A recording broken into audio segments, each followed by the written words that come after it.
సోదరీ సోదరులారా, అరణ్యములో నశించిన అవిశ్వాసుల వలిగాక దేవుని మహాశక్తిని బట్టి ఆయన యందు బలవంతులై ఉండండి. వింటున్నారా? రెఫెదీములో ఇశ్రాయేలీయులకు దేవుడిచ్చిన ఈవులు ఎంతో అర్థవంతమైనవి. 17వ అధ్యాయం 1 నుండి 7వ వచనం వరకు దేవుడు బండ నుండి మధుర జలమిచ్చాడు. 8 నుండి 16వ వచనం వరకు అమాలేకీయులతో యుద్ధం, అందులో ఇశ్రాయేలుకు దిగ్విజయం. దేవుడు తన ప్రజలను రక్షించడానికి, సంరక్షించడానికి సమర్థుడు. దేవుణ్ణి నమ్మటానికి బదులు వారు దేవుణ్ణి శోధించారు. కొట్టబడిన రాతిలో నుండి జలం రావడం గొప్ప అద్భుతం. మస్సా, మెరీబా ఈ రెండు వారి బలహీనతను వ్యక్తం చేసే రెండు పేర్లు. శోధన, జగడం. రెఫెదీములో మరో అనుభవం, ఇశ్రాయేలుకు అమాలేకీయులతో యుద్ధం. మోషేకు నాయకత్వపు వారసుడు యెహోషువ. ఇప్పుడు మనం నిర్గమకాండం 17వ అధ్యాయం 8 నుండి 16వ వచనం వరకు ధ్యానం చేయబోతున్నాము. మోషే యెహోషువతో అన్నాడు, అమాలేకీయులతో నీవు యుద్ధం చేయాలి. నేను ఆ కొండ శిఖరం మీద కర్ర పట్టుకొని నిలుస్తాను. అమాలేకీయులు ఇశ్రాయేలీయులను ముట్టడించారు. అమాలేకీయులు శరీరానికి సాదృశ్యం. శరీరానుసారమైన మనస్సు దేవునికి విరోధం. అమాలేకు ఏశావు వంశీకుడు. అమాలేకీయులతో ఇశ్రాయేలీయులు యుద్ధం చేయవలసి ఉంది. అహరోను, హూరు అనేవారు ఆ కొండ శిఖరమెక్కారు. ఏశావు శరీరానుసారి. గలతీ పత్రిక 5వ అధ్యాయం 17వ వచనం, శరీరము ఆత్మకు, ఆత్మ శరీరమునకు బద్ధ వైరం. అరణ్యంలో ఇశ్రాయేలీయులకు అమాలేకీయులకు ఘోర యుద్ధం జరగబోతోంది. కొండ శిఖరం మీద మోషే తన చెయ్యి పైకి ఎత్తినప్పుడు ఇశ్రాయేలీయులు గెలిచారు. మోషే తన చెయ్యి దించినప్పుడు అమాలేకీయులు గెలిచారు. అహరోను, హూరు అనే వారిద్దరూ ఒకడు ఆ ప్రక్కన, మరొకడు ఈ ప్రక్కన మోషే చేతులను ఆదుకున్నారు. అసలు సంగతి ఏమిటంటే, కొండ శిఖరమే యుద్ధరంగం. ఇది ప్రార్థన పోరాటం.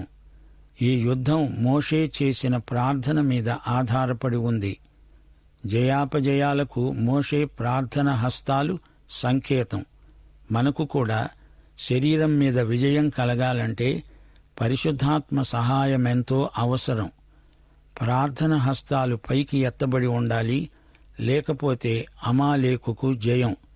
ప్రార్థన ద్వారానే లోకమును, శరీరమును, సైతానును జయించగలం. మనం స్వశక్తితో సైతానును గెలవడం కల్లా. దేవుని ఆత్మ ద్వారానే మనకు జయం. యెహోషువ ఇక్కడ మనకు కనిపిస్తున్నాడు. మోషేకు వారసుడు యెహోషువ. అమాలేకీయులను, శత్రువులను సంహరించడానికి యెహోషువను దేవుడు వాడుకుంటాడు. పాత స్వభావం మనలో అంతర్గత శత్రువు. దాన్ని పరిశుద్ధాత్మ శక్తితో ఓడించాలి.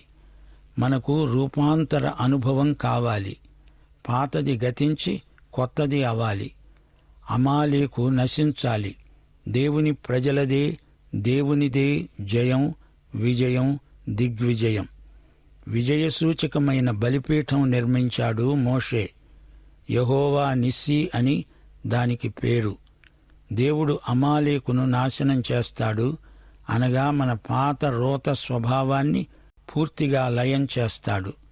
అమాలేకుకు లయం, ఇశ్రాయేలుకు జయం. శరీరానికి ఆత్మకు మధ్య ఎడతెగని పోరాటం. యెహోషువ దేవుడు నియమించిన నాయకుడు. నాయకత్వం ఈ రోజున సంఘాలలో గొప్ప సవాలును ఎదుర్కొంటున్నది. ఒక నాయకుడు అనేక మంది నాయకులను సిద్ధం చెయ్యాలి. ప్రతి మోషే ఒక యెహోషువను తయారు చెయ్యాలి. ప్రతి పౌలు ఒక తిమోతిని తయారు చెయ్యాలి. మర్రి చెట్టులాగా నాయకుడు తాను మాత్రమే తెగ పెరిగి విస్తరించి ఊడలు దించితే లాభం లేదు. ఆ మర్రి చెట్టు నీడలో మరో మొక్క ఏదీ మొలవదు, పెరగదు. అరటి చెట్టు అలా కాదు. ఒక కొమ్మను కొట్టేస్తే ఎన్నో పిలకలు పుట్టుకొస్తాయి.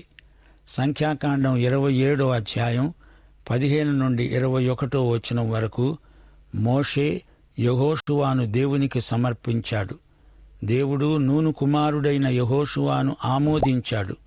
దేవుడన్నాడు, యెహోషువా ఆత్మపూర్ణుడు, మోషే, నీవు అతణ్ణి అభిషేకించు, అతని మీద నీ ఘనతలో కొంత ఉంచు.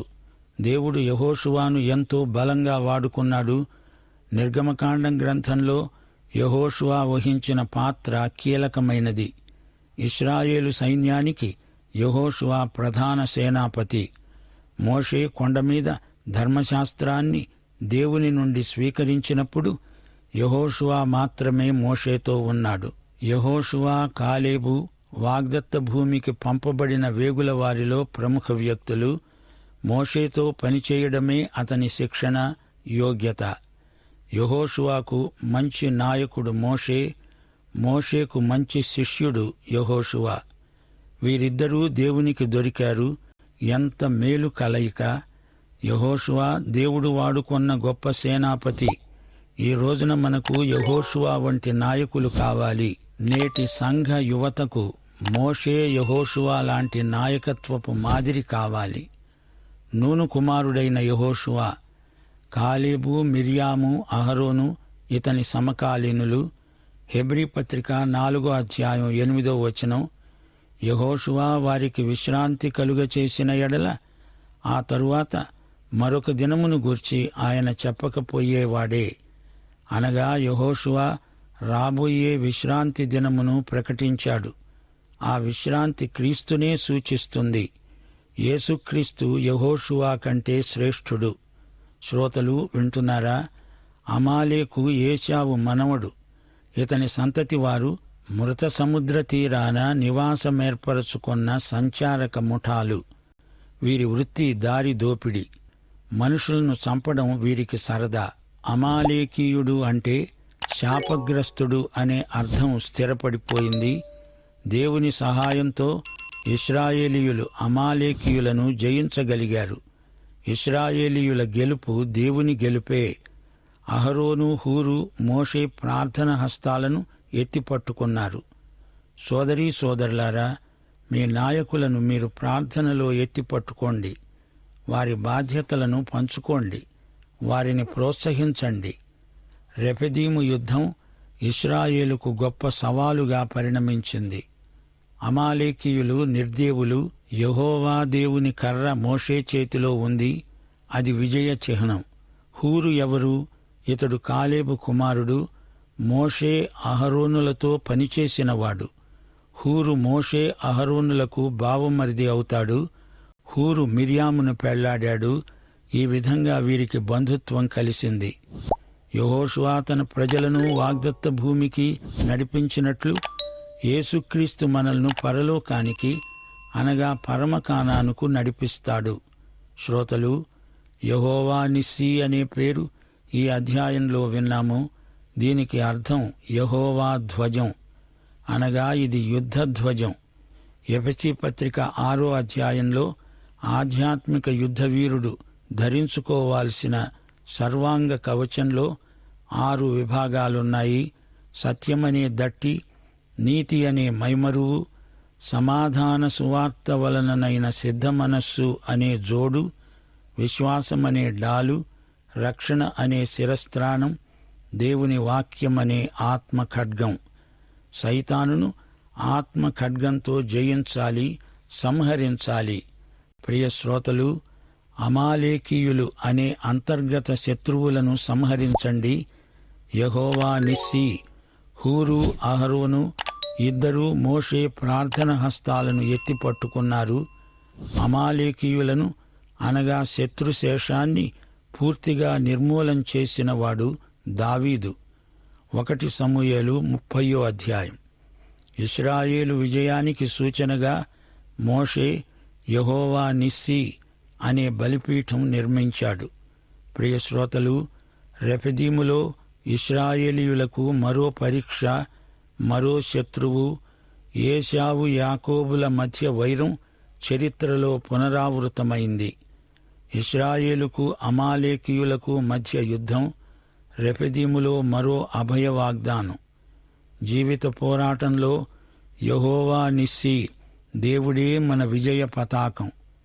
యోహాను సువార్త 16:33 ప్రభువు అన్నాడు, లోకములో మీకు శ్రమ కలుగుతుంది, అయినా ధైర్యం తెచ్చుకోండి, నేను లోకమును జయించి ఉన్నాను. 1 యోహాను 5:4 దేవుని మూలముగా పుట్టిన వారందరూ లోకమును జయిస్తారు. లోకాన్ని జయించిన విశ్వాసము మన విజయమే. ఈ లోకంలో మన విశ్వాసం పరలోకంలో విజయంగా ప్రభువు గుర్తిస్తాడు.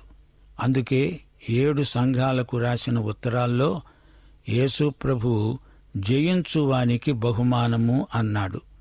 పాఠం ఇంతటితో సమాప్తం. ప్రభువైన యేసుక్రీస్తు వారి కృప, తండ్రి అయిన దేవుని ప్రేమ, పరిశుద్ధాత్మ యొక్క అన్యోన్య సహవాసము మనకందరికీ నిత్యత్వము పర్యంతము తోడై ఉండునుగాక. ఆమేన్.